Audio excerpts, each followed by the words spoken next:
Hey guys, and welcome to another video. And the SNES library just came out for the Switch, and there's a lot of games on there, 20 of them.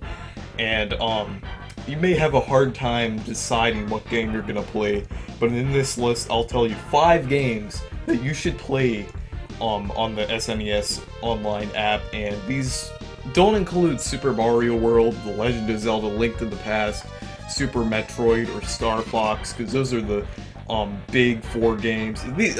These other games that I'm gonna say are big, but you may not consider them at first because of certain reasons. So yeah, let me get into the list. So the first game I have on this list is Super Mario Kart, and this game, you may be scared by the controls of this game, but it's actually really fun once you get used to the controls. You just need a few minutes to try to get used to it. But when you're going around turns, it's hard to kind of steer it around because of the D-pad controls of the game. All the other games use the analog stick, but this game has like the D-pad controls, and it's a little harder. And I'd say getting used to it, just slow down around the turns. And this game definitely isn't the best Mario Kart game, and I wouldn't say it's the worst either, but it's a really fun game. And it's a really fun racing game on the SNES. So the next game I have on my list is Kirby's Dream Land 3.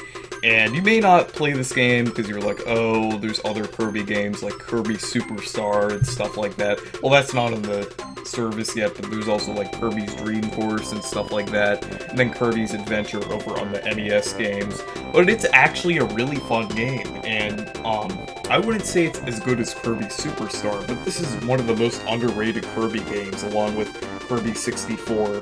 And I really like the style of it. It has that style similar to another game that I'm going to get to after this, Yoshis Island, and it really looks cool. I like the how your abilities can change with the animal friends mechanic on there, where you can get them on there. And then there's also Gooey on there, and that they brought Gooey back in Kirby Star Allies and some of his characters on here, and I think that's pretty cool. But Gooey, that could also be the second player, and this is a really fun game, so you should definitely check it out, and you'd really get into it. It's not as good as other Kirby games, but it still is really fun. Next up on the list is a game with a similar style, Yoshi's Island, and technically this is the sequel to Super Mario World, since it has Super Mario World 2 in the title. But even though it is like extending the mechanics of Super Mario World, it still is a prequel, since Mario's a baby in this game, and the graphics in this game look really good. I think it makes use of one of the Super FX chips, and it has kind of like a drawing style to the game, kind of like a book. And it looks really cute, the art style is great, and I like it spawned into the other Yoshi games like Yoshi's Story and Yoshi's Island DS, and then all the other Yoshi games like Yoshi's Crafted World, which came out earlier this year.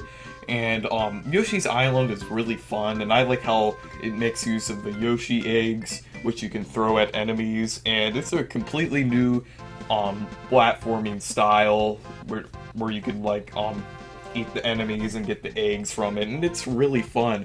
And it's not too hard, it's kind of on the easy to medium level, and this is definitely a game to check out if you've already played like Super Mario World or other of the Mario platforming games, or if you like the Yoshi's Island series but you haven't played the first one yet. This is definitely a fun game to play.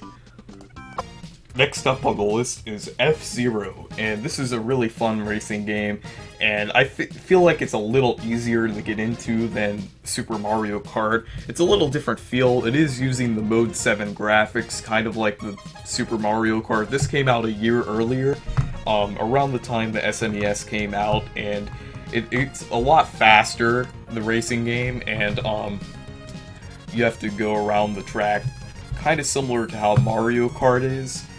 But there's also like damage and stuff like that in the game. You have to make sure you're staying on the track and not bumping into things. It definitely is really fun. There's a lot of different tracks to play, and the difficulty can get harder, and you can choose from different styles of cars on there, and it's really fun.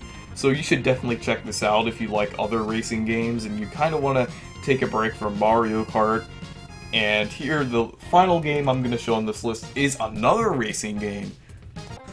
So this game is Stunt Race FX, and it makes use of the Super FX chip, kind of like how Star Fox does, but I think it utilizes the Super FX chip a little better because it actually simulates 3D environments a little better, and you actually drive around in it. You can see 3D rendered objects and stuff like that. It's a very primitive 3D.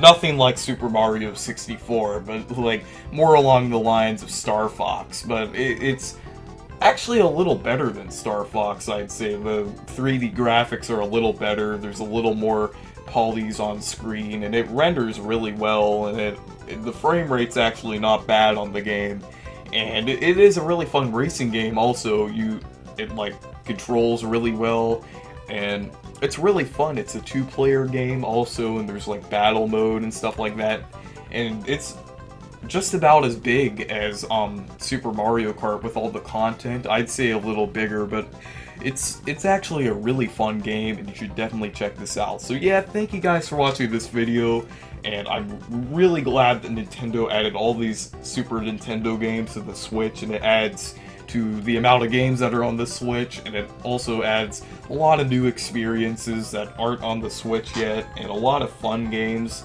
So yeah, thank you guys for watching this video. Make sure to leave a like and subscribe. Goodbye.